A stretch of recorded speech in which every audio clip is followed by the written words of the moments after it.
In Gaza, so many children made old before their time. Little wonder when they've seen so many others killed before theirs. Witnesses here say more than 30 people, 13 of them children, killed in an airstrike at dawn in Jabalia. They mourn a young girl. Remember, a final conversation. She told me she wanted to eat maftool. So I said to her, I'm here to serve you, my dear.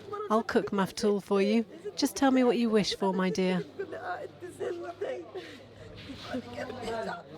The strike destroyed a family home where displaced relatives were sheltering.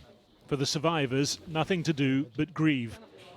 So many loved ones gone in an instant.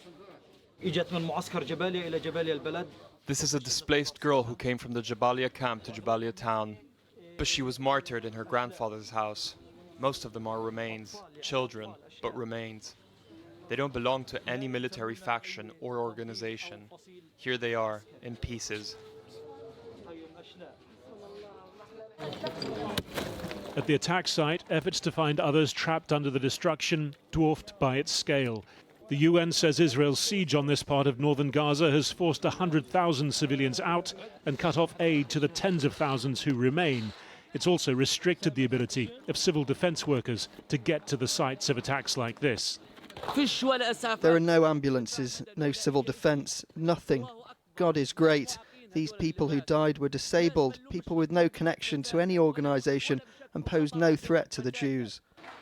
Israel said the strike was against terrorists operating here, saying the details were under review.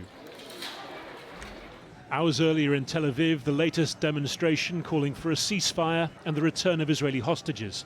Hopes worn thin already, given a further blow this weekend with Qatar's announcement it was suspending its role in the negotiations, though pushing back on reports it would soon expel Hamas officials from the country.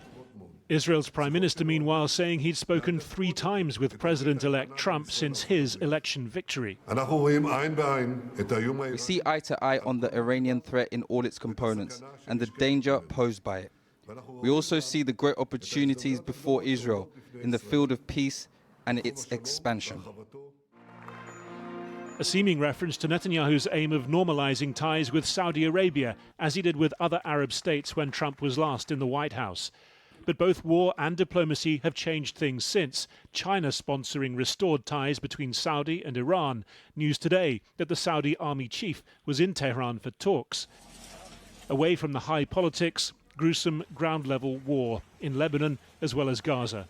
This an Israeli strike on a village north of Beirut, more than 20 killed, many of them women and children.